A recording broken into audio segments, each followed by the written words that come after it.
Bueno, entonces voy a abrir una aplicación que se llama TikiToki. Les recomiendo, chicos, que tengan un cuaderno, ¿sí? Y van tomando notas de muchas cosas de esas. Bien, yo aquí lo tengo guardadito, si mal no estoy. A ver, no, está acá.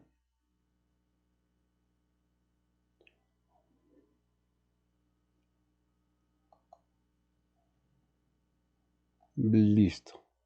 Esta aplicación, voy a ir aquí a la entrada de la aplicación, se llama TikiToki. ¿Qué es el TikiToki?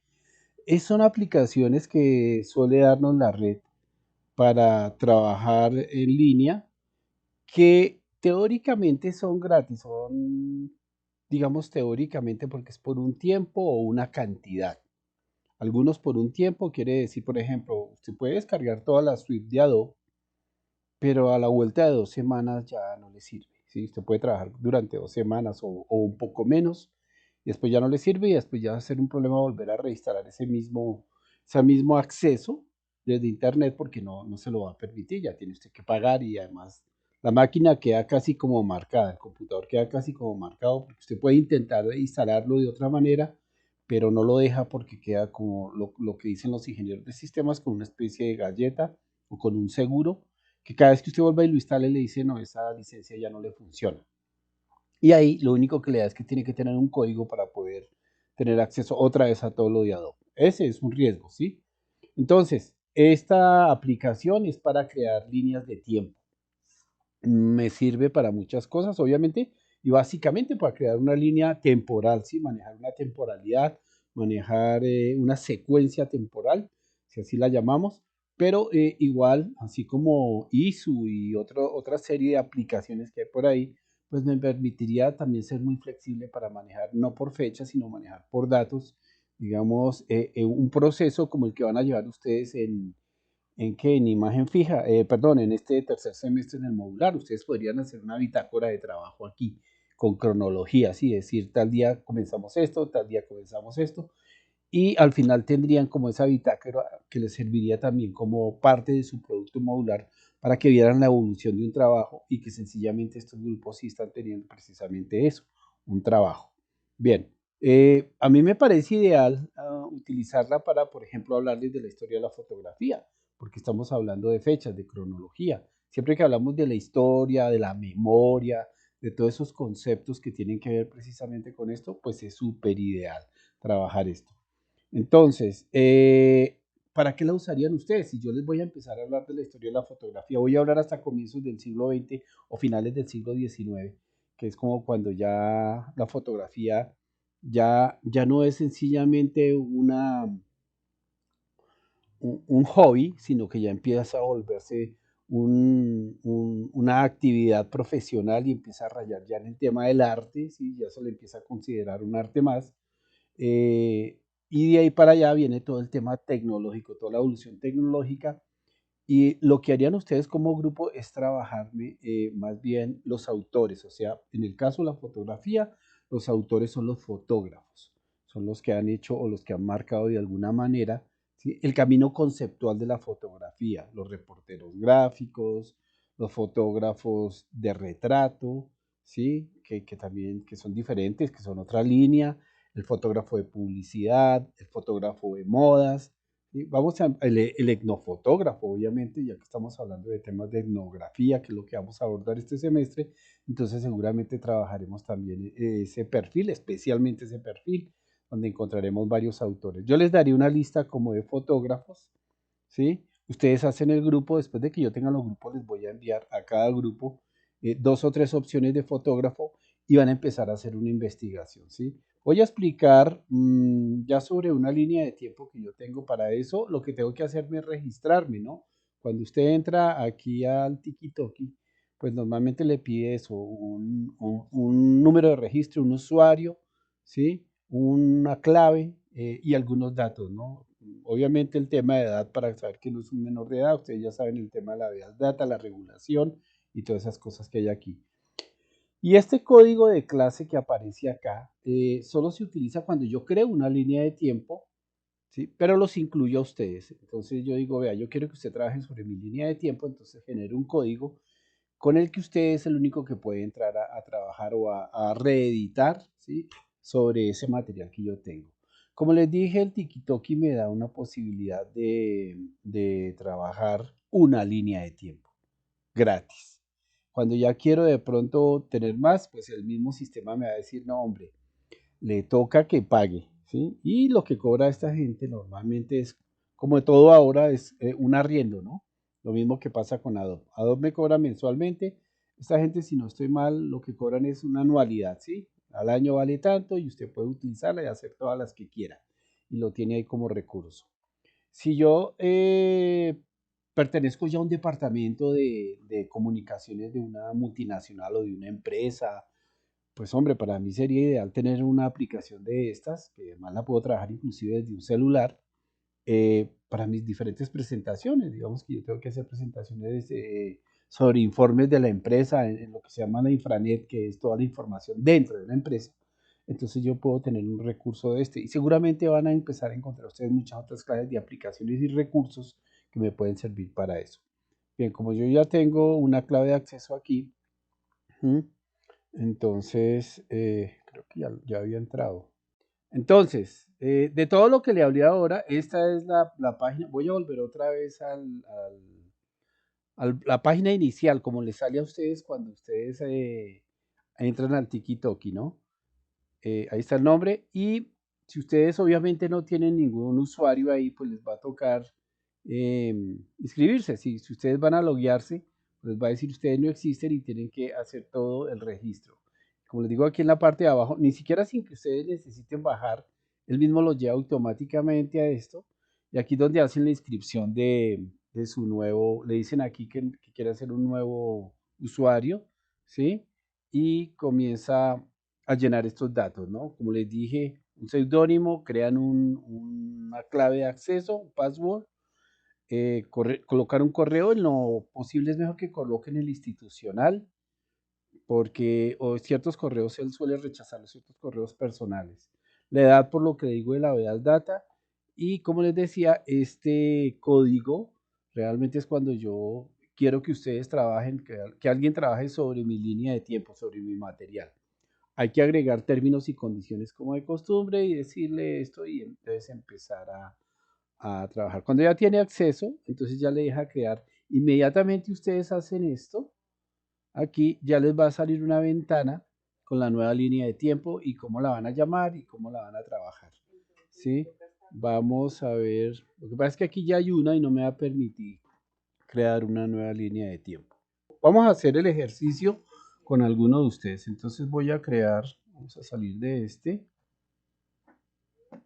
Pues alguno en el chat, por favor, me pega su correo institucional y me pega todos los datos, ¿sí? Así después él cambie su clave de acceso. Y creamos uno nuevo.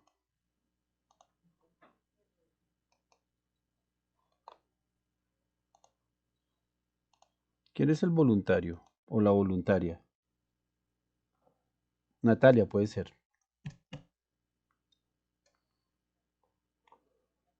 Colócame ahí en el... ¿Qué datos tengo que colocar? Colócame correo institucional. Correo institucional, créate un seudónimo con el que siempre vas a aparecer ahí y crea una clave. Pues la clave la vamos a ver todos, pero después tú la cambias.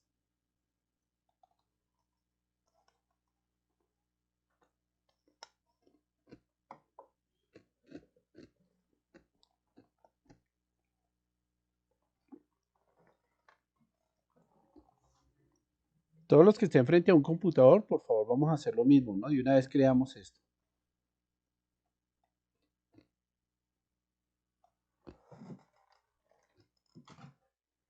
A ver. ¿Coloco un usuario, profe, como fuera a salir? Sí, un usuario, créate un usuario y una clave.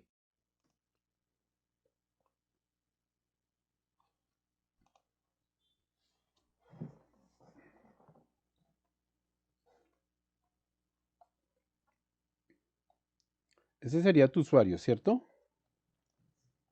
Sí, señor, profe. Bien. Ahora, invéntate una clave. Ojo, traten de cambiar las claves, ¿no? No es que sea una sola clave para todo. Ojo, que es una buena recomendación. No solo para esto, sino en general.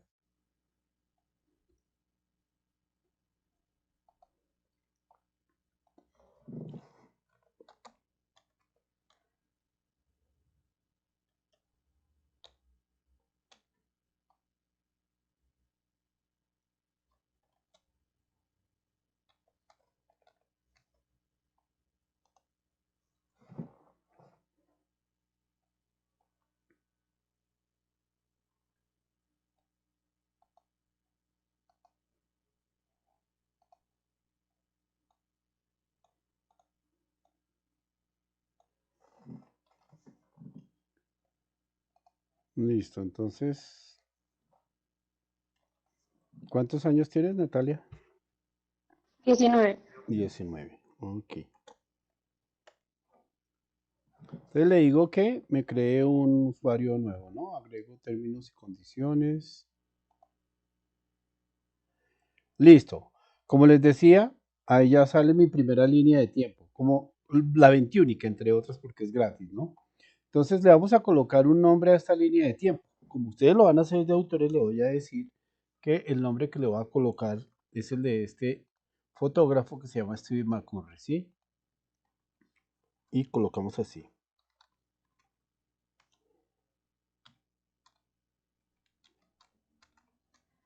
¿Mm? Me pide una imagen de fondo, perdón. Entonces, ojo acá, esta es la primera información que es textual. Ahora van a empezar las informaciones de imagen. Normalmente cuando yo creo una presentación, por ejemplo en PowerPoint, yo busco imágenes, las descargo, las tengo en una carpeta y después comienzo a incrustarlas en el PowerPoint, ¿cierto? Y a colocar obviamente los textos y las animaciones, si hay un sonido, si hay un video, todo eso lo voy incrustando ahí, lo estoy exportando y colocando ahí. La lógica de este programa maneja todo en la red. ¿Qué quiere decir? Que todo está ahí, que yo no necesito descargar nada. Me pide una imagen de fondo, entonces yo me voy, esta es la página de él, ¿sí?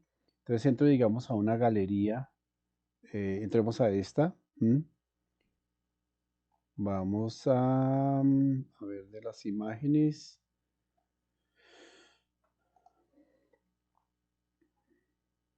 Vamos a más bien a ir por acá. A ver, esto es como Grecia. Oh, esto ya es Tailandia. Listo, le voy a decir que abra la imagen en una pestaña nueva, que quede independiente la imagen allá. Entonces, aquí me abren una nueva pestaña y aquí no voy a copiar, ni guardar, ni salvar la fotografía.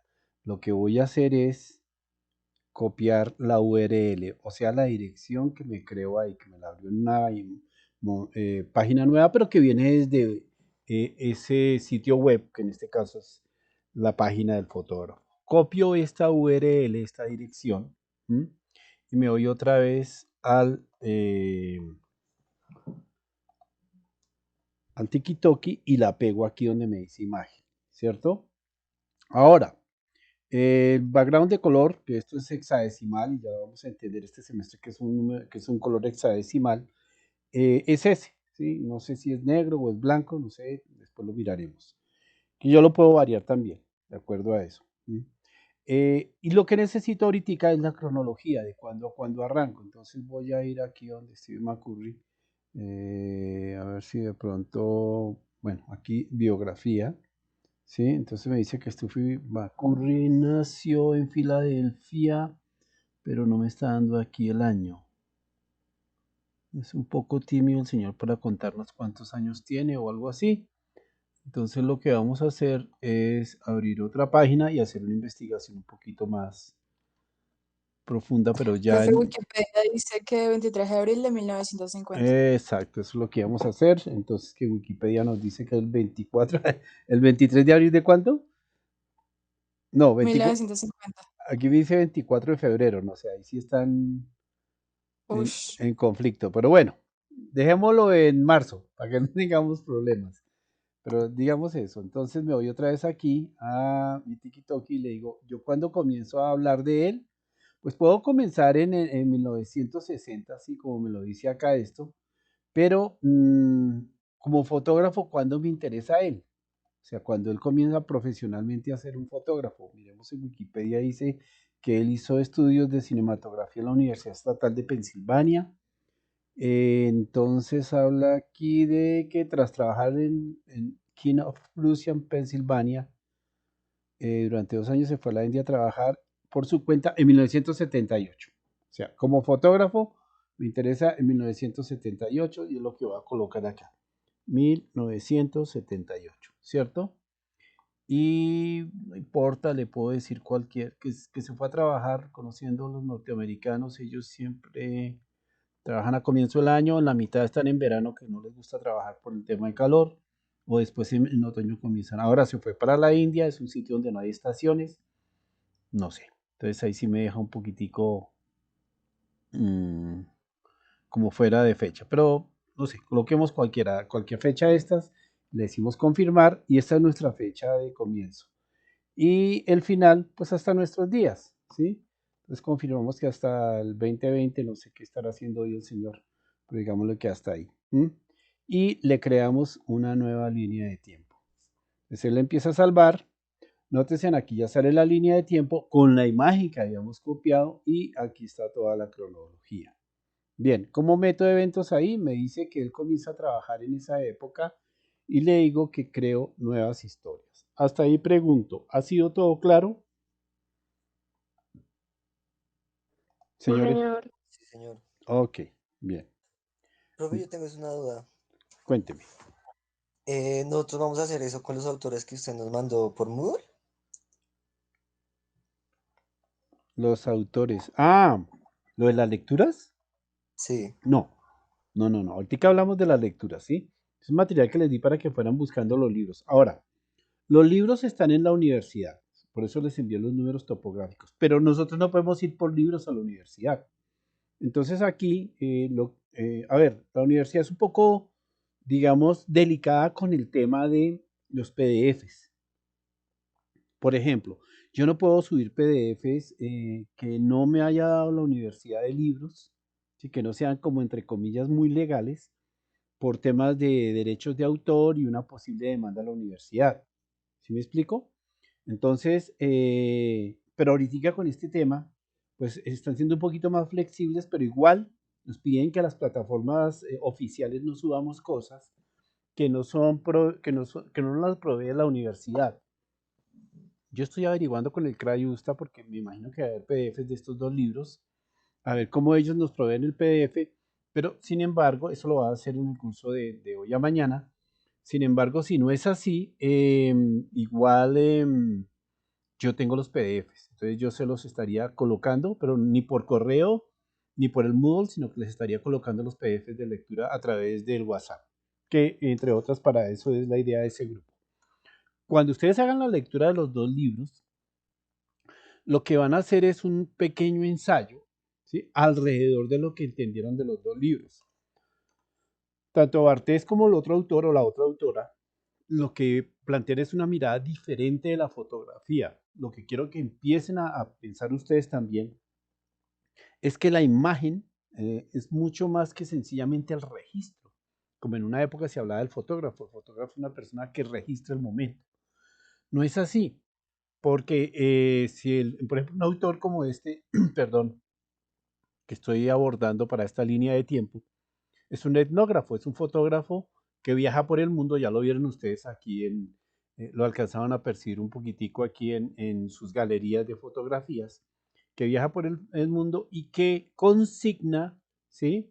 Muchas de las cosas que me plantea la etnografía, como las costumbres, como la cultura, como la comida, como su rutina, ¿cierto? Como también sus entornos, cómo se visten, todo eso hace parte de lo que se llama la etnografía. Y cómo eso también me da conceptualmente muchas posibilidades, como por ejemplo el tema del color cuando hago composición, ¿sí? Como por ejemplo el tema social.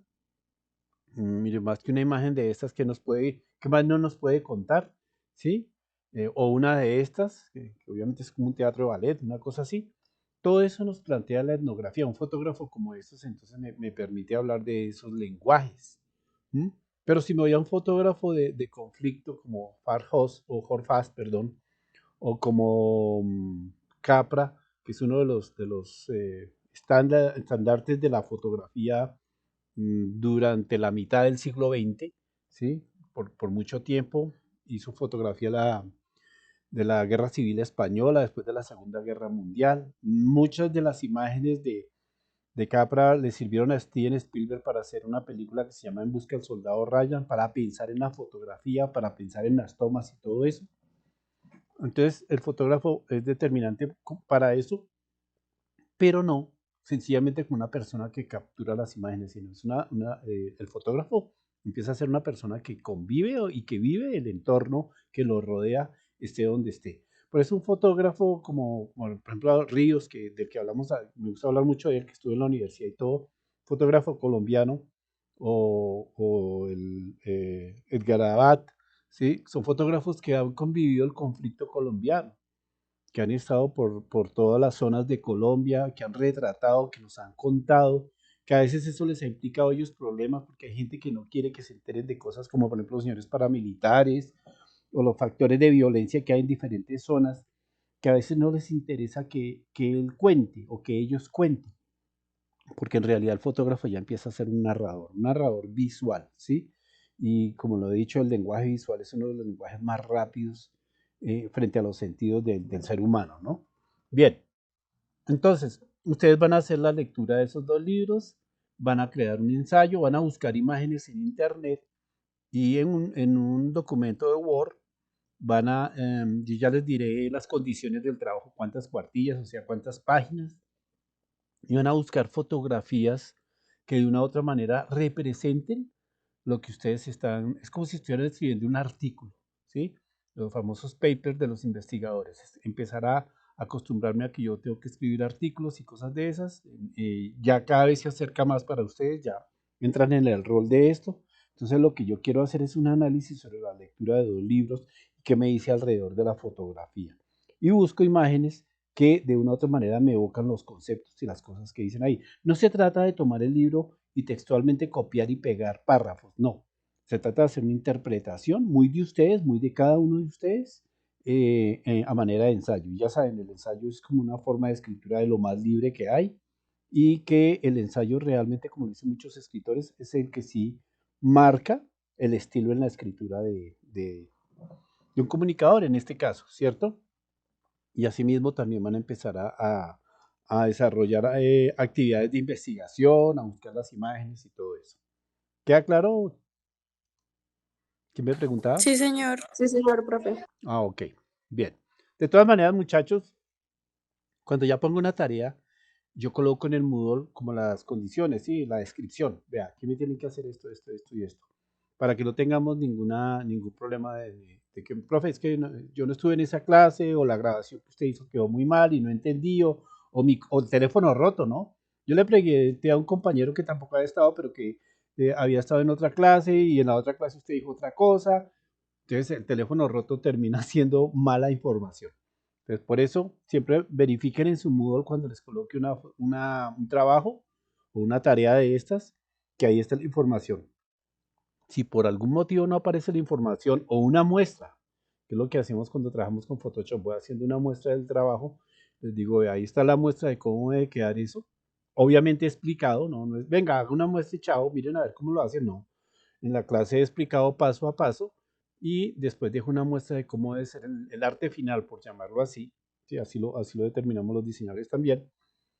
Y las condiciones, o sea, las características que lleva el trabajo. Yo necesito que esto me lo entreguen como un PDF de tanto por tanto y lo deben subir a la plataforma pegado por un hipervínculo que va por ejemplo, los videos de YouTube o las cosas que ustedes hagan ya en video, cuando ya empecemos a hacer secuencia. Pues ahí no me van a subir el video a Moodle porque es muy pesado. Puede que no sea pesado, pero va a empezar a consumir espacio. Entonces, ¿ahí qué les voy a pedir? Que tengan un canal de YouTube. Ustedes tienen ya un canal de YouTube porque cuando ustedes entran a su canal, a su correo institucional, hacen clic aquí, pues aquí ya los lleva a su canal de YouTube. Observen, por ejemplo, el mío. Vamos a buscarlo.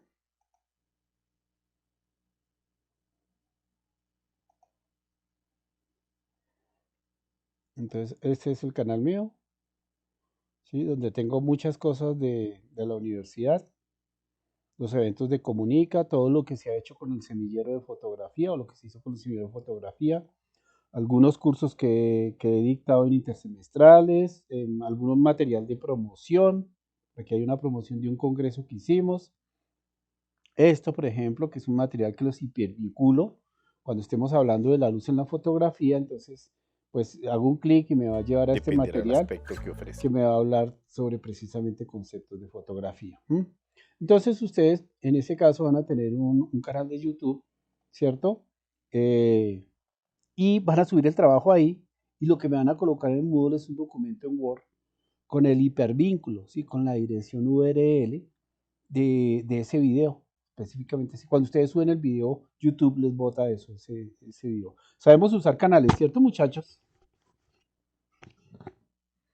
¿O alguno nunca ha hecho uno? Señor. Sí, pero Ok, bien. Y al que no sepa, pues hacemos una pequeña clasecita, pero eso no es complejo, es muy fácil.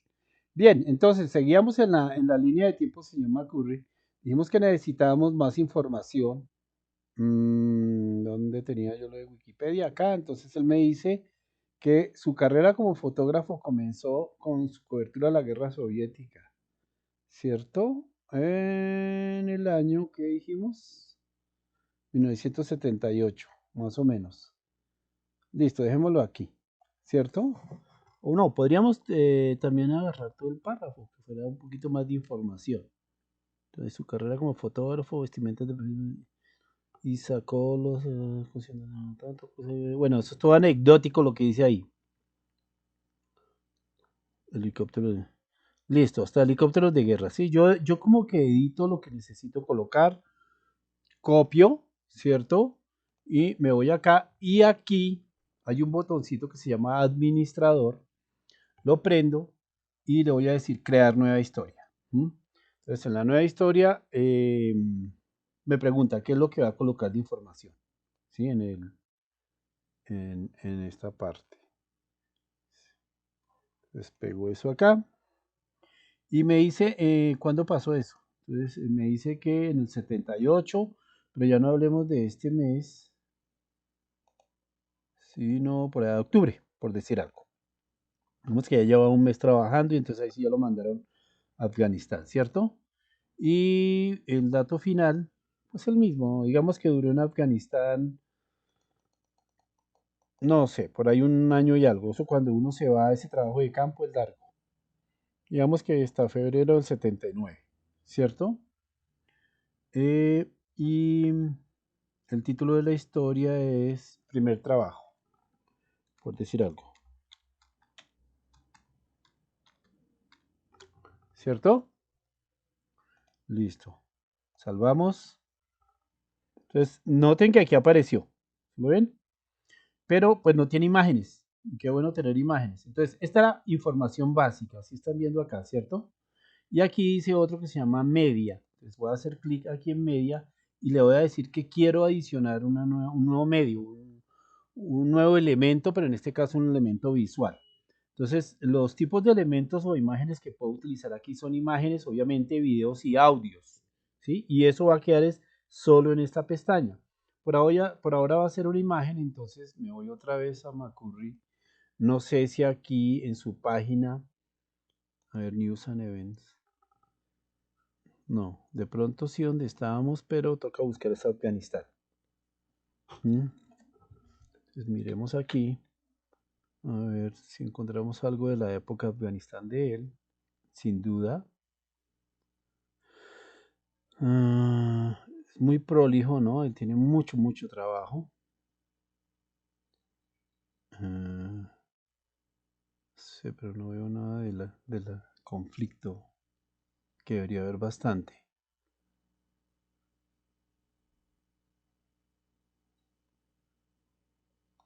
Vámonos por temas.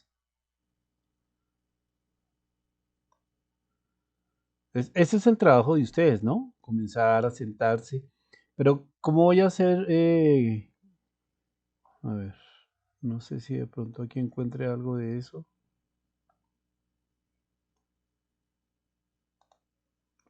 Es que es general lo que hay en información aquí. Bueno, en este caso voy a ir ya a Google y voy a buscar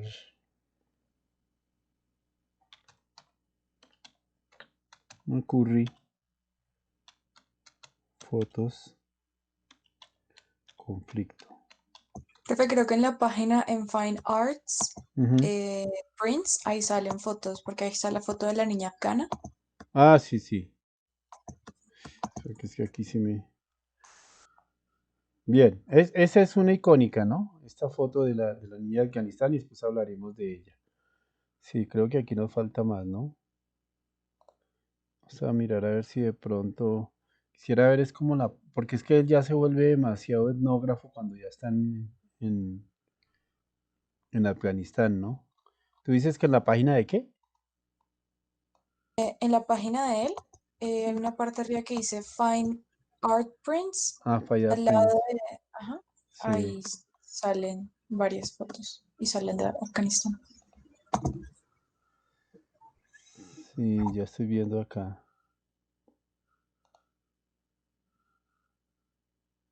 Qué bonita, ¿no?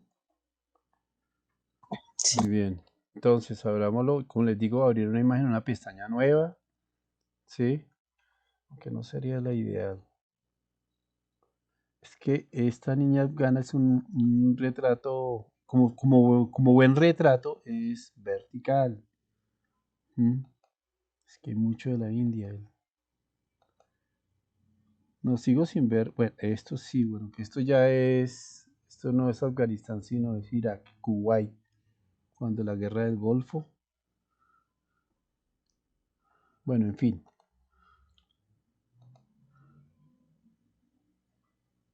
Esto ya es como la Mongolia. Lástima, bueno, en fin, no encontré. Pero ya habíamos abierto alguna. Esta, entonces, ya saben, ¿no? Copio esto acá, ¿cierto? Y me voy a mi línea de tiempo, pego acá, ¿sí? Y guardo.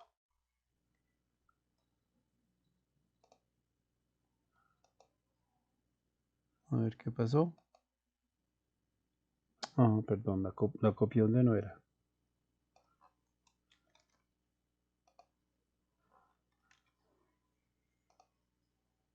Listo.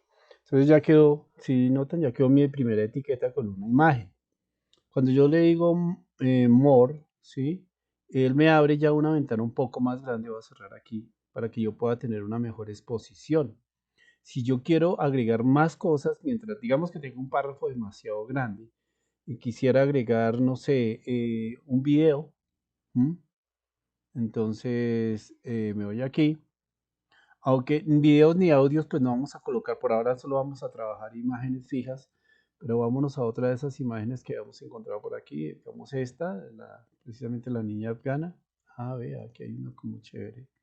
Esta me gusta. Sí, son los talibanes y está el loco ahí al lado de ellos. Entonces le decimos que abrir en una ventana nueva. Y la guardamos, ¿no? Perdón, guardamos el URL, ¿cierto? Nos vamos acá, le agregamos otra imagen, ¿sí? Y pegamos acá. Entonces ya no tengo una, sino dos imágenes. Y yo puedo hacer clic sobre ellas y obviamente me las va a abrir un poco más grandes. Soltemos aquí. Entonces ahí tengo el recurso. El recurso me permite irlo alimentando con muchas imágenes y como les digo también con videos y con audio si es el caso, ¿no? Digamos que yo estoy montando una línea de tiempo donde estoy hablando de un músico, digamos de ahora, un colectivo, digamos que maneja precisamente la batucada, maneja música, entonces yo quiero que se escuche un pedacito de lo que ellos hacen, o de pronto un colectivo que maneje el rap, etcétera, etcétera, ¿no? Entonces, el recurso me puede y me sirve para todo ese sinfín de posibilidades. Vamos a cerrar todo esto aquí. Listo, vemos este acá, creo que es, sí. Y cerremos esto acá. Bien, dudas, preguntas hasta ahora. ¿Ninguna? No, profe. Ok. No, profe. Bien, bien. Entonces, eso sería el proyecto de ustedes. Digamos que ya voy alimentando y voy creando mi proyecto. Los fotógrafos que vamos a abordar o que yo les voy a pasar la nota, perdón, la lista, la mayoría pues ya han muerto. Entonces seguramente tendré años, una cronología hasta determinado tiempo. Por ejemplo, si hablamos de Matisse, que es un Leo Matisse, que es un fotógrafo colombiano que hizo su carrera etnográfica y de fotógrafo más en México. Imagínense, él fotografió la Revolución Mexicana. Estamos hablando de principios del siglo XX, finales del XIX, o parte de alguna parte del XIX y casi puros principios del siglo XX. Si hablamos, por ejemplo, de Nereo López, que hace poco murió, es un fotógrafo que era un fotógrafo costeño que fue reportero gráfico del Tiempo y también fue artista, fotógrafo artista. Si hablamos de pronto de, como les digo, de Ríos o hablamos de Héctor Abad, pues ellos están vigentes, están vivos todavía. Yo puedo hacer una cronología de fotógrafos colombianos, etcétera, etcétera. Entonces yo les voy a dar como esos dos parámetros para que ustedes empiecen a hacer investigación. ¿Cómo va a ser el proceso? Se dieron cuenta que aquí me demoré un poquito mientras buscaba que la foto, que el texto, que si encuentro esto, no. Antes de abordar o entrar aquí en el Tikitoki y comenzar a editar, lo ideal es que ustedes hagan todo el proceso de investigación. Entonces asumen el personaje, el autor que les doy y comienzan la búsqueda en internet. Por eso quiero que sea en grupo.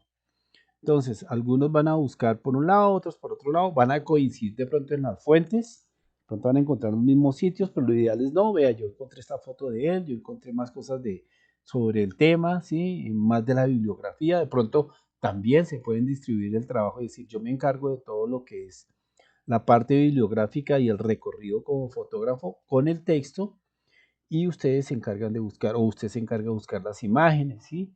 Y el otro va diseñando la línea de tiempo, etcétera, etcétera. Pero lo importante es tener un documento en Word, tengan en cuenta que es un documento en Word, donde voy a copiar este texto y donde voy a copiar obviamente las URLs de las imágenes, que es lo único que necesito ahí. ¿Mm? Después de que ya tenga toda esa información, comenzamos a ensamblar la línea de tiempo. Esto a pequeña escala es lo que va a ser el trabajo modular de ustedes este semestre. Por eso me gusta arrancar con esta clase de actividad, porque es como un ensayo pequeñito de lo que va a ser el relato visual. El relato visual, sumémosle que vamos a colocarle sonido, ¿sí? Que van a ver testimonios y voces en off. Sumémosle que hay una serie de fotografías muy bien seleccionadas, editadas, ajustadas, ¿sí? Y sumémosle también que eso va a ir en un programa que me va a dar un video, ¿sí? Aquí sencillamente estoy ensamblando todo el resultado de mi información, pero a manera de ejercicio me va a servir lo mismo. Y lo mismo, en el relato visual ustedes van a tener una cronología. Arrancan por esto, continúan con esto y concluyen con esto. ¿Mm? Bien, entonces queda claro, ¿cierto, chicos? Sí, profe. Ok, Sí, señor. entonces voy a cerrar esto. A ver, vamos a cerrar este. Natalia ya tiene sus datos, como te dije, puedes cambiar tú. ¿Qué pasó acá?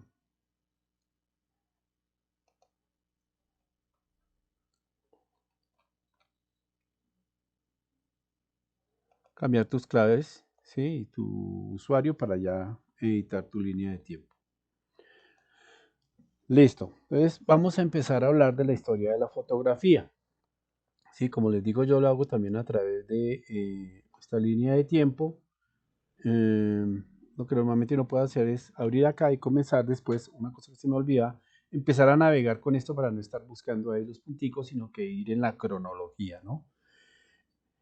Girolamo Cardomo o Cardamo, ¿sí? Es, digamos, como una de las... Bueno, si vamos a hablar realmente del origen de de la fotografía o como tal el manejo de las imágenes, podríamos remontarnos inclusive, ¿sí?, a la época de los griegos. Ellos, ustedes saben que fueron astrólogos, de una u otra manera manejaron ciertos instrumentos que les permitieron revisar la bóveda celeste, ¿sí?, poder mirar las estrellas y todo esto.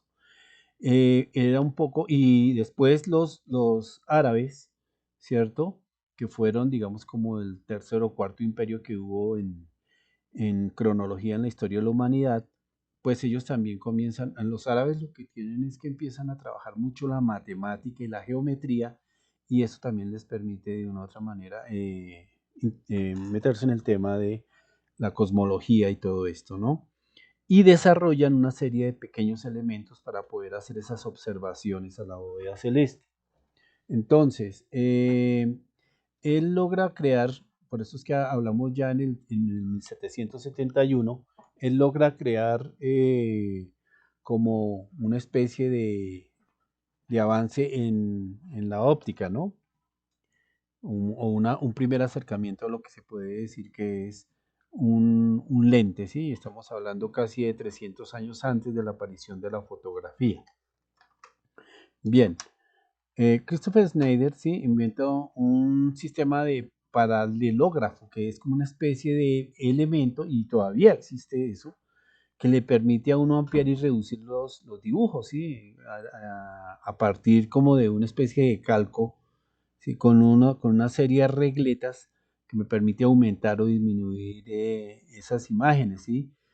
Eso lo hacía no como lo hacemos ahora en un papel, o como se hizo hasta hace un tiempo. No, todavía existen, todas se utilizan, los ingenieros utilizan mucho esas cosas. Entonces, empieza, de acuerdo a eso, a encontrar fenómenos de la física como la refracción en los medios oculares, ¿sí?, y como el comportamiento que tiene esa refracción, ese fenómeno físico, ¿sí?, sobre medios acuosos, ¿sí?, como transparentes, y pues plantea precisamente la percepción de la imagen, que sin ir más lejos, adelante veremos que la cámara no deja de ser, gracias a estos personajes, no deja de ser otra cosa que el ojo humano, ¿no? Algo que ya había creado Dios, pues sencillamente ellos empiezan a encontrar ahí la similitud y a buscarle como la funcionalidad de esto. ¿Mm? El señor Robert Boyle, vea que cada uno van haciendo un aporte. Unos hicieron a la óptica, otros descubrieron ciertos fenómenos físicos que se van a dar después en la fotografía. Y este señor, que es más como lo llamaban en aquella época, era más un alquimista. No digamos que existían los químicos o que existían los médicos, existían estos personajes que lo hacían más por curiosidad, por el buscar el conocimiento. Estamos hablando de Robert Boyle, que se da sobre la época de la Ilustración en Francia y cosas de estas. Y él, como lo dice aquí, ¿sí?, descubre el cloruro de plata o las sales de plata, que sufren oxidación, o sea, se oscurecen ante la presencia de la luz, ¿no? Él atribuye eso a una causa errónea, pero por eso lo renombran como oxidación, sí, como un error, pero pues sencillamente es un comportamiento, que es lo que después descubren los alquimistas químicos del siglo XIX. Bien, el señor, mire que no es que una sola persona encontró todo, es que se van sumando cosas. Giovanni Battista lo que demuestra es que los bromuros o cloruros de plata se ennegrecen al contacto de esa luz, ¿sí? Y empieza a utilizar conceptos de la cámara oscura, que la cámara oscura, tal vez me faltó registrar esa diapositiva aquí, no es un elemento que se inventaron en los fotógrafos del siglo XIX, sino es un elemento que viene y que algunos plantean se empezó a germinar como cámara oscura gracias a Leonardo da Vinci, el famoso Leonardo da Vinci, inventor, científico, médico, bueno, todo lo que era Leonardo.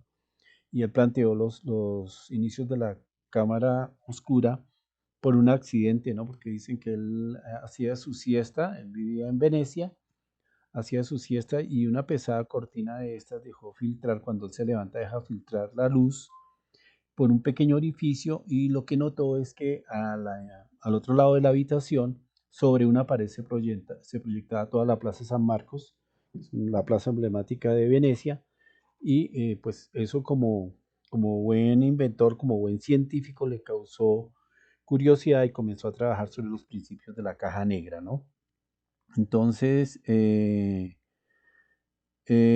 digamos que hay una primera, con Giovanni Battista, hay una primera aproximación a lo que ya empezaría a ser el elemento o el objeto que es la caja, ¿no? Bien, creo que esto no va aquí. Entonces, ya hablamos del siglo XIX, en el 1800. Todos estos, miren, lo que pasa es que hay un fenómeno económico ahí que también contribuye a que nazca o a que surja o a que aparezca la fotografía. Por muchos siglos, digamos que poder fotografiar de alguna manera o capturar un retrato, la esencia de una persona, de un sitio, un paisaje, ¿sí? O de un evento, porque inclusive lo lograban también retratar de un evento, era a través de la pintura, era la arte plástica, era la pintura, la gente trabajaba, era óleos. Estamos hablando que está terminando la época romántica de las artes plásticas y antes de la romántica pues la precedió el Renacimiento italiano, ¿sí? Y pues antes obviamente todo lo que fueron los artistas plásticos de la Edad Media, Bruegel el Viejo, Jerónimo Bosch, bueno, todos estos artistas que de una u otra manera plasmaban, ellos también, si nos podemos hacer un análisis desde la historia del arte, ellos plasmaban también como especie de fotografía, como lo hace Bosch, cuando en su Jardín de las Delicias nos muestra es como la peste, ya que estamos hablando ahorita de pandemia, la peste que azotó a Europa en la Edad Media, ¿no? Una peste que mató millones de personas. Bien, y después el Renacimiento nos muestra el florecimiento de la humanidad cultural, arquitectónicamente, políticamente, se sentaron nuevas cosas y se llama Renacimiento porque era como volver a florecer después de una época tan brillante como fue la época de los griegos, donde se sentaron también muchas bases del arte, la cultura, la política, el humanismo, todas esas cosas, ¿cierto? Y viene el proceso, la época romántica que empieza a estar marcada, como lo digo yo, por un fenómeno económico que es la revolución industrial. Entonces la revolución industrial lo que nos trae es un avance diferente en la tecnología. Entiéndase que la tecnología siempre ha existido en la historia de la humanidad, desde que el hombre le dio por tallar una piedra y volverla una rueda. Eso ya es tecnología, o tallar un árbol y volverle una rueda. ¿Mm? Entonces ya eso es un comienzo tecnológico. El, Durante el siglo XIX, ¿sí? Comienzos del siglo XIX, existen una serie de pequeños burgueses, ya cambia también el mapa político, ¿sí? Por decirlo así, salimos de esa serie de reinados que habían en Europa, que a su vez habían generado colonias por todo el mundo. Nosotros éramos colonia de los españoles, los norteamericanos eran colonia de los ingleses también tenían a los hindús como colonia y a los chinos, inclusive un país tan pequeño como Portugal tenía colonias como Brasil, etcétera, etcétera, sí, digamos que todo ese mundo europeo que entre comillas había descubierto este mundo, entonces nos tenía como colonias. Políticamente comienzan a aparecer conflictos como la guerra de Crimea y todo eso, eh, eso va liberando estas colonias y va creando los propios estados y explota también el tema de la revolución industrial porque precisamente los conflictos propician, sí, casi siempre han propiciado de una u otra manera un avance un poco más acelerado del desarrollo tecnológico. No digamos que que no hay guerras no hay desarrollo tecnológico, sí lo hay, pero en aquellas épocas la necesidad de tener mejores armas o mejores condiciones que el otro, que el contrincante, pues los llevaba precisamente a desarrollos tecnológicos. Y también se dan esas pequeñas economías donde surgen los burgueses, ¿sí? Esos pequeños burgueses que a su vez son familias muy acomodadas con mucho dinero y cuyos hijos, como por ejemplo el señor Niepce y como por ejemplo el señor Daguerre, más que Niepce, eh, pues tienen como el capital y el tiempo para empezar a investigar. No digamos que había una casta de científicos en el siglo XIX, aunque sí lo había de una u otra manera algunos, eran casos aislados. Y empieza la época de los inventos. Entonces se empiezan a dar, por esa carrera tecnológica se empiezan a dar esta serie de personajes entre la Europa y América, e inclusive también el Oriente, que van como en una carrera desenfrenada por inventar, inventar, inventar, inventar. Por ejemplo, los hermanos Wright son conocidos como los inventores del avión, pero en realidad ya existían varios inventores o varios exploradores de estos temas en Alemania, en Francia, ¿sí? Ya inclusive más adelantados que ellos, pero pues también eso se iba registrando y cuando el que primero registraba, como se llama la patente, pues lograba como la que la titularidad de ese descubrimiento. Todos decimos que este señor Alejandro Graham Bell, ¿cierto? Es el inventor del teléfono y el otro es, no recuerdo el nombre de ese, creo que es Alejandro Graham Bell. Bueno, hay una competencia entre el que descubrió el bombillo incandescente, Edison, ¿sí? Norteamericano, y otro señor que se llamaba Tesla. Pero resulta que Tesla hizo descubrimientos más profundos y más prácticos y que seguramente nos tendrían en otro punto, ¿sí? Pero lo que hizo Edison eh, favorecía más al capitalismo, que era como la corriente económica. Entonces, pues obviamente se vio más lo de Edison, que significa consumo, que significa cosas que han trabajado los sociólogos más adelante, como las obsolescencias programadas, o sea, el que usted gaste la máquina y usted tenga que volver a comprar otra, en este caso un bombillo, y Tesla no era tan conveniente para ellos. Bueno, en fin, me estoy desviando un poco. Niepce retoma todo esto que hemos visto en las partes anteriores en la cronología y comienza a hacer experiencias con el sol y con gomas resinosas, ¿sí? Betún de Judea y cosas de estas, para experimentar también con esos bromuro nitratos de plata y comenzar a trabajar el tema de la fotografía. Él descubre que puede plasmar imágenes. Eh, en un comienzo, ¿sí? No hay un soporte, eh, como decirlo, un soporte, no hay una base sobre la que él pueda encontrar óptimos resultados. Él tenía un pasado en la litografía, que es otro proceso también de impresión, y empieza también a decir que puede combinar esos procesos de artes gráficas con lo que de pronto puede ser la fotografía, y ellos realizaban todo sobre piedras litográficas y para poder hacer la impresión, y también empieza a hacer como los mismos, las mismas experiencias o las mismas propuestas para desarrollar el tema de la fotografía, ¿no?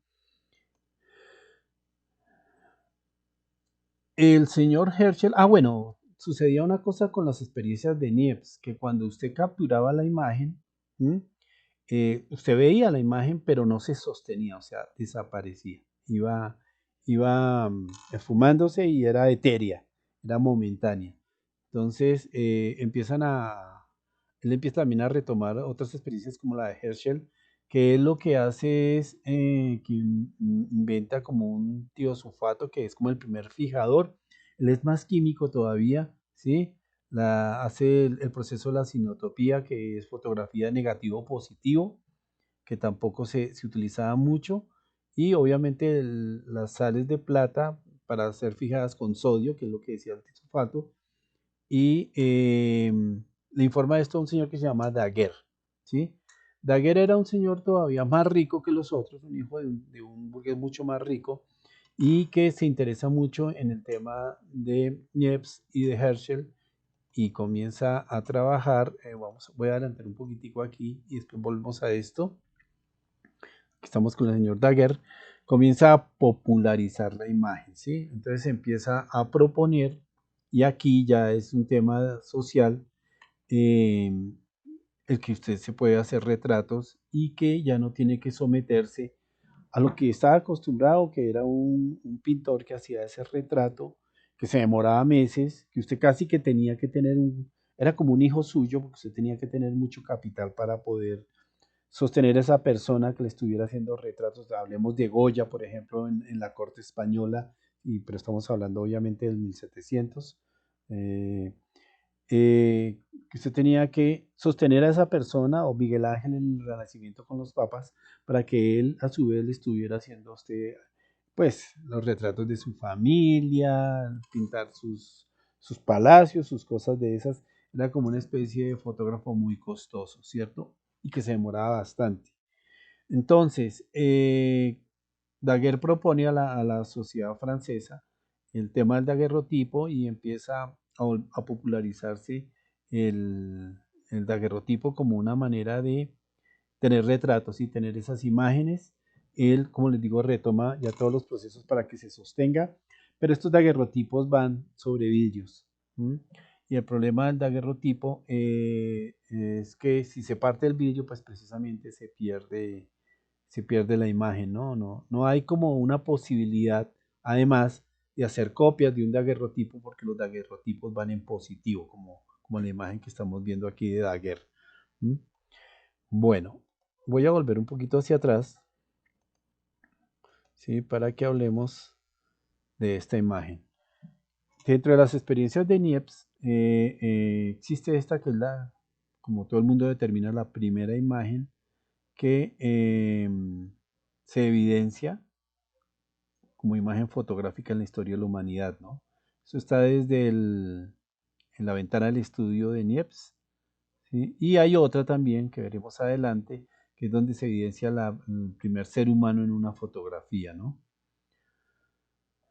Bien, aquí dice que la fotografía se conserva en una atmósfera de helio en el Central Harry Ramson de Austin, Texas, ¿no? Así de compleja es la imagen, como les digo, eran muy frágiles y cuando las encuentran ahorita en los procesos de curaduría de los museos, pues tienen que someterlas como a ciertas condiciones. Es como la Mona Lisa, cuando usted va al Louvre en Francia para poder ver la Mona Lisa, la Gioconda, eso está como en una sola habitación, eso tiene unas condiciones de clima, ¿sí? Está regulado el clima y dejan entrar muy pocas personas. Eso. O sea, usted para poder ver la Gioconda necesita como medio día para poder acceder y ver un pequeño cuadrito, porque tampoco es tan grande como uno se lo imagina, sino que eran como precisamente como esos pequeños retratos que hacían en toda esta época los pintores, en este caso Leonardo.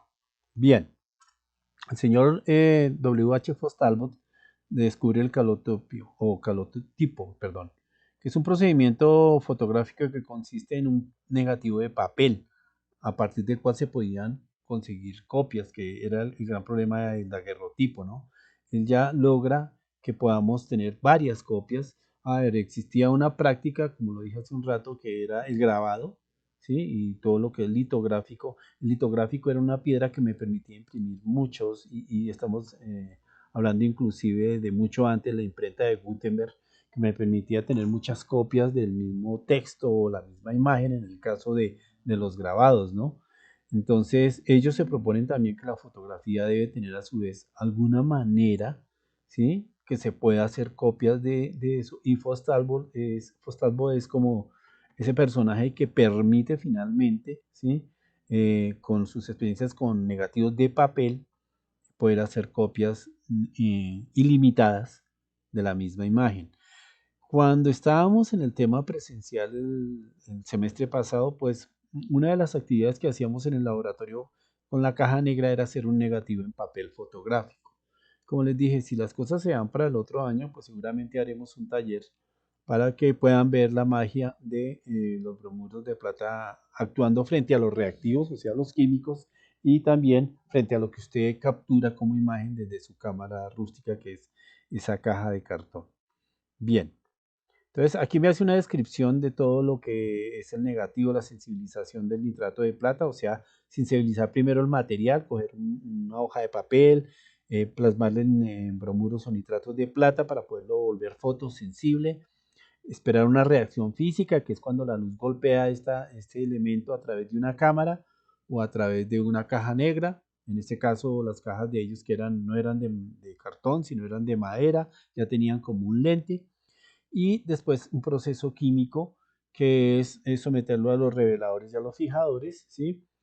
Que es un proceso que perdura de pronto por bastante tiempo. Si de pronto ustedes alcanzaron, y en algunos, ok, cada vez menos, en algunos pueblos de Colombia todavía existe un fotógrafo que se llama el fotógrafo de agüitas. El fotógrafo de agüitas es un señor que tenía una cámara muy grande en madera, tenía como un telón negro detrás de la cámara, entonces cuando él tomaba la foto, él se metía allá, ¿sí? Destapaba el lente, volvía y tapaba, y ¿por qué tenía ese telón negro? Porque dentro de la caja, que era muy grande la cámara, él hacía el proceso químico, se hacía el revelado, y a la vuelta de unos 5 o 10 minutos le entregaba a usted su fotografía. Esas fotos seguramente habrán en las casas de ustedes, si aún existen una clase de fotos de esas, tienden a ser muy amarillas, tienden a oxidarse mucho, porque el proceso revelado no es muy bueno, pero ni más ni menos era lo que había hecho Talbot allá en el 1835.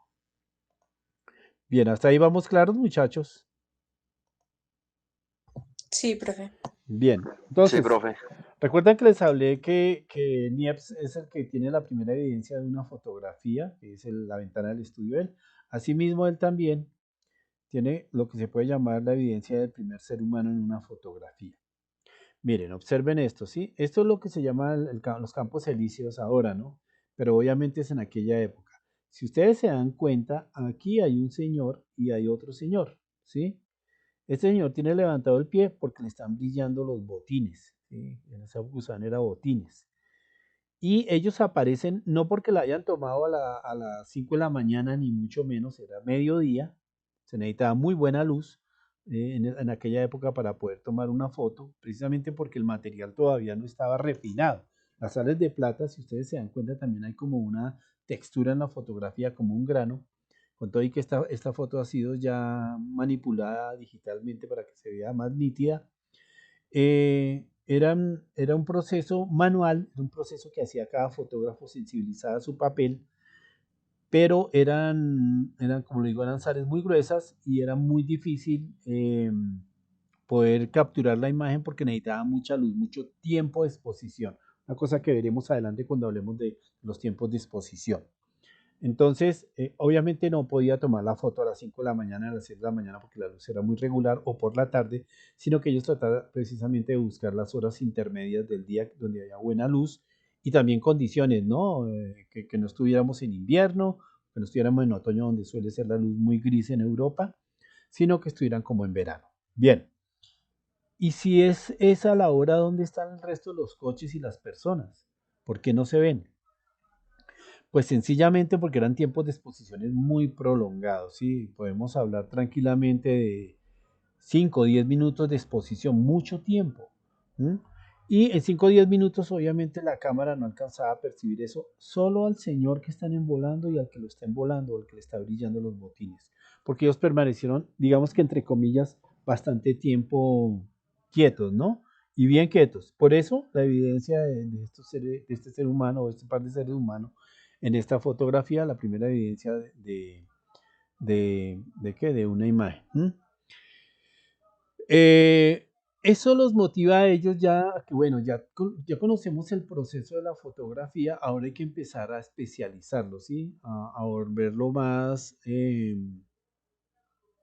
técnico, ¿sí? A poder de pronto aprovechar el tema porque si yo necesitaba tomar la foto de una persona, como hay muchas fotos de la época y sobre todo de los daguerrotipos, pues me tenía que someter a ciertas condiciones. Por ejemplo, aquí está el fotógrafo, está la persona y la persona aquí por esta zona o está en una silla sentada y muy quieto o no sé si aquí la tengo o no, no coloqué esa, o amarraban a la persona, ¿sí? Le amarraban la cabeza y todo para que la foto quedara nítida, o sea, se pudiera ver bien los rasgos de la persona. Sin embargo, si ustedes observan con detenimiento, alcanza a verse un poquito borroso, que es lo que llamamos los fotógrafos el desenfoque por movimiento.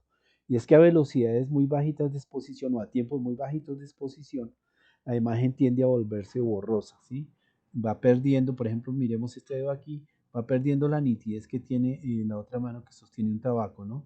¿Por qué? Porque hubo un leve movimiento. Si la persona se movía algo, pues ya no se le podía ver bien el rasgo. Eso todavía no sucede, ¿sí? Todavía no sucede con las cámaras, inclusive con los celulares suele suceder bastante.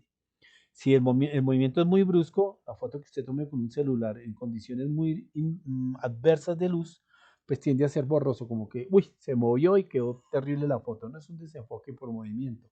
Que se puede remediar, ¿cómo? Pues con una obturación, un tiempo de obturación más rápido. Los celulares suelen darlo automático, que es uno de los problemas de los celulares. Algunos celulares ya manejan velocidades. Entonces uno dice, no, yo necesito cierta velocidad para que la foto me quede bien enfocada, no solo en luz, sino también en nitidez y la nitidez que sea marcada precisamente porque no hay ese movimiento. Bien.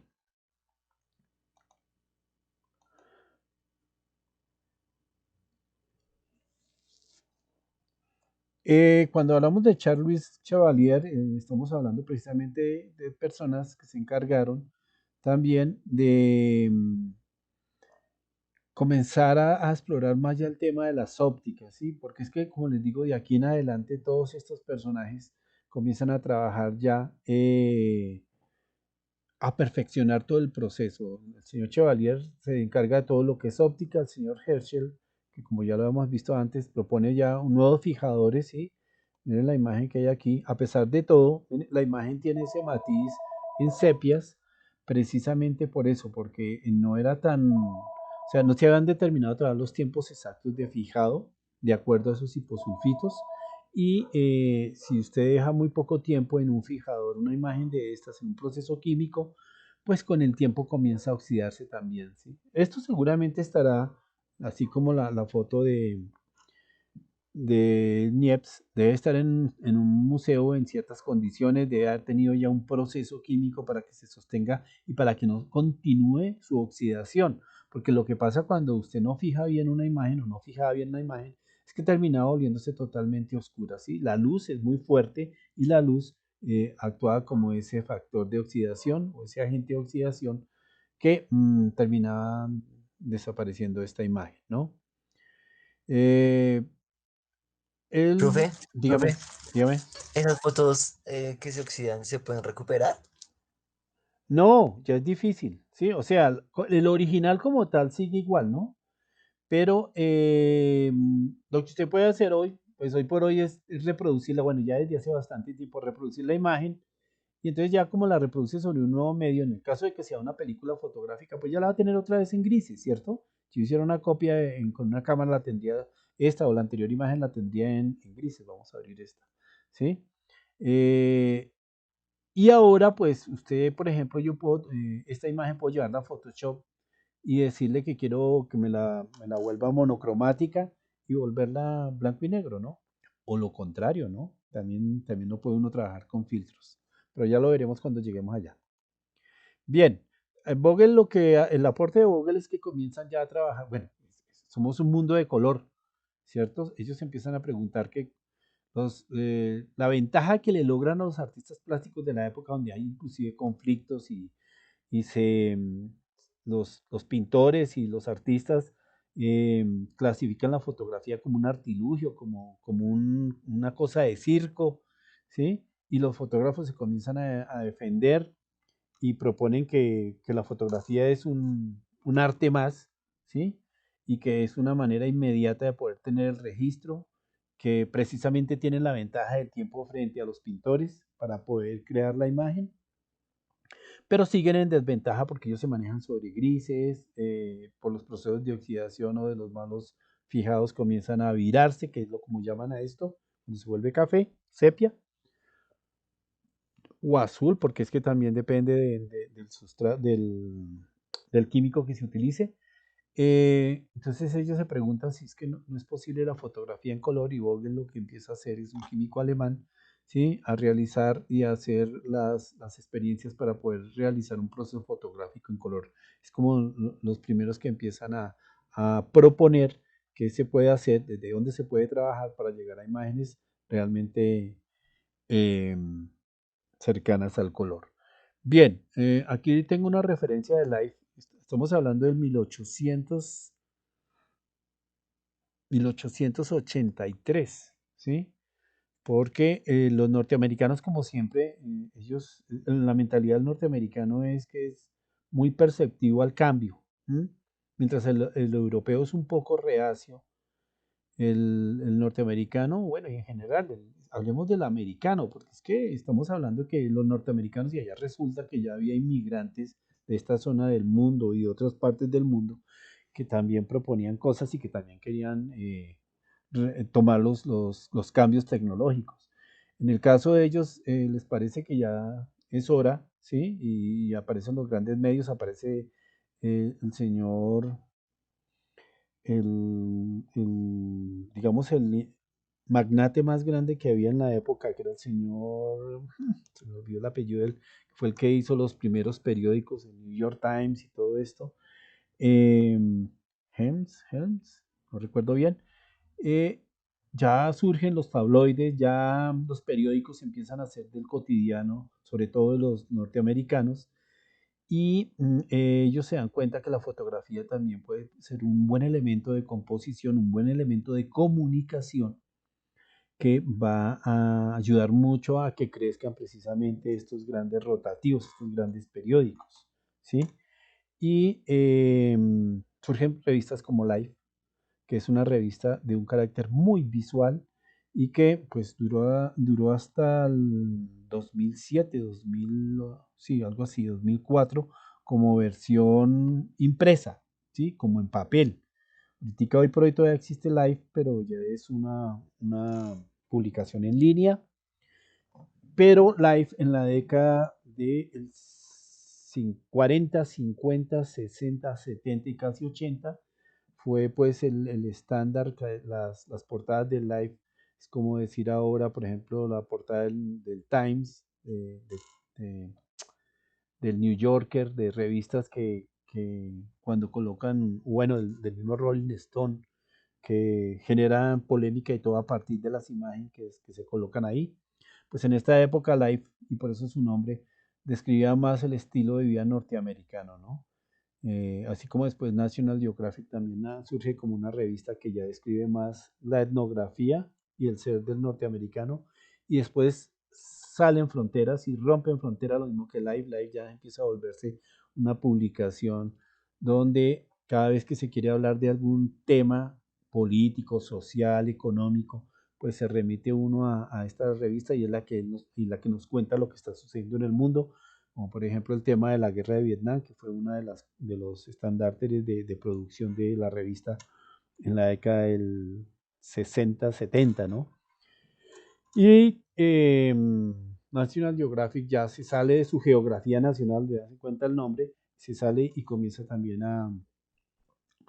a mostrarnos la geografía del mundo, así como lo que estamos viendo aquí en el tema de la imagen de McCurry en la India.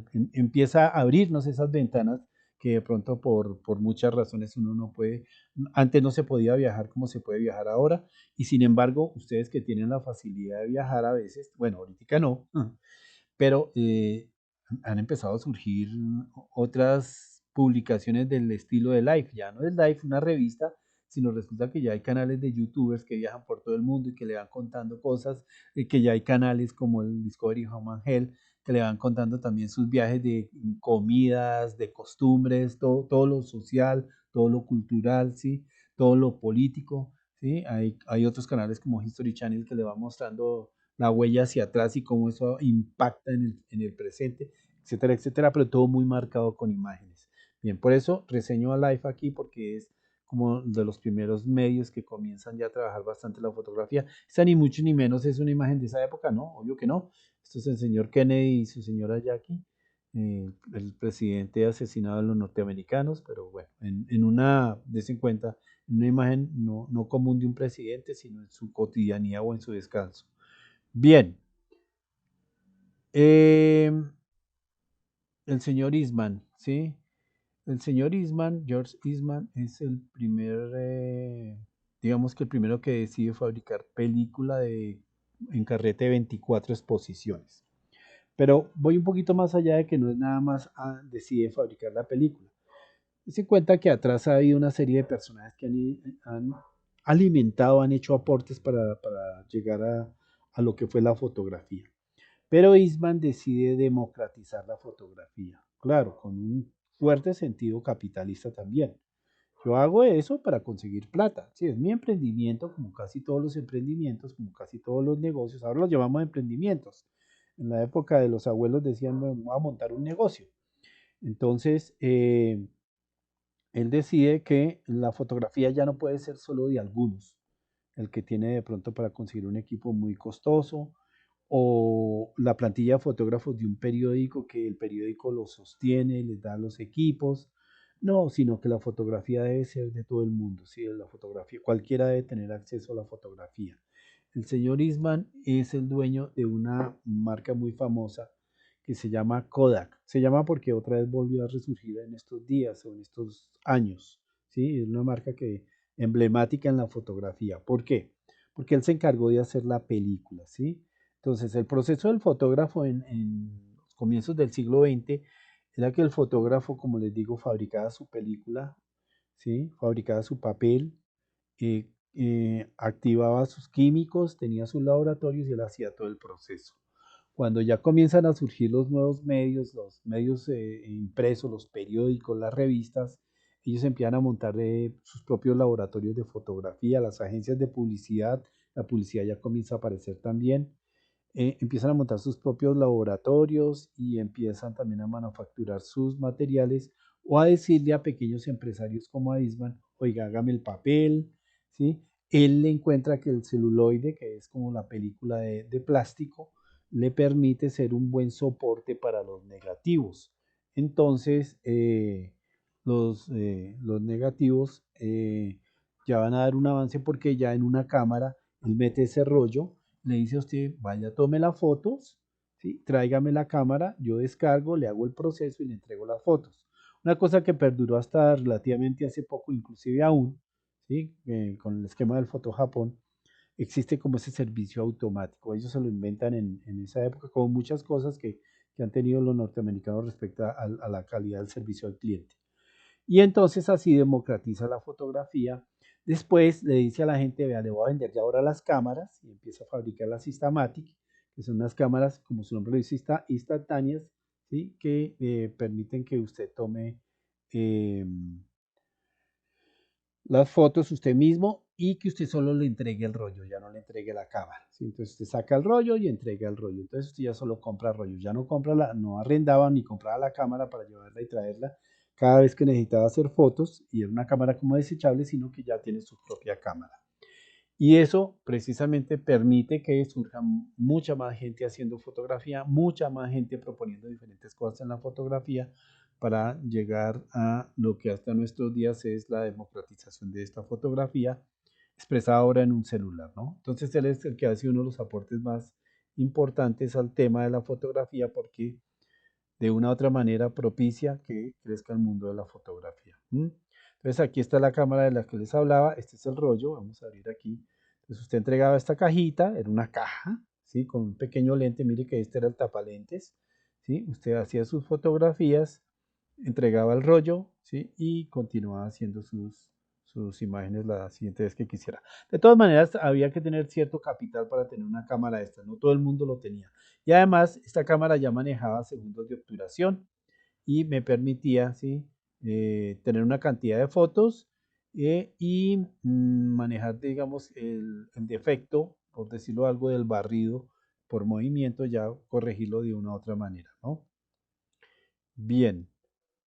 Hablamos más de Kodak, está la multinacional de Kodak, que como le dije, mire cómo comienza todo, y de ahí para allá, pues eso se volvió una multinacional, el señor Eastman, los hijos, los nietos, una de las nietas de Eastman era la esposa de Paul McCartney, uno de los Beatles, y bueno, y alrededor de eso Kodak va creciendo, Kodak es el que provee los materiales fotográficos para el primer viaje a la luna, etcétera, etcétera. Y alrededor de Kodak pues comienzan a surgir también otra serie de marcas, las competencias de los japoneses como el Fuji, las competencias de los europeos como el Ilford, que son materiales y papel y películas alemanas de muy buena calidad, etcétera, etcétera, etcétera, hasta que llegan también los checos, viene el tema del comunismo, el bloqueo, entonces ya todos los países de la cortina de hielo hacen sus propios materiales para hacer fotografía, etcétera, etcétera, etcétera, todos los cambios que propicia eso. Bien, creo que llegamos hasta aquí, ¿sí? Hasta ahí llego yo hoy y proseguiremos después con el avance de la tecnología en las cámaras la próxima clase.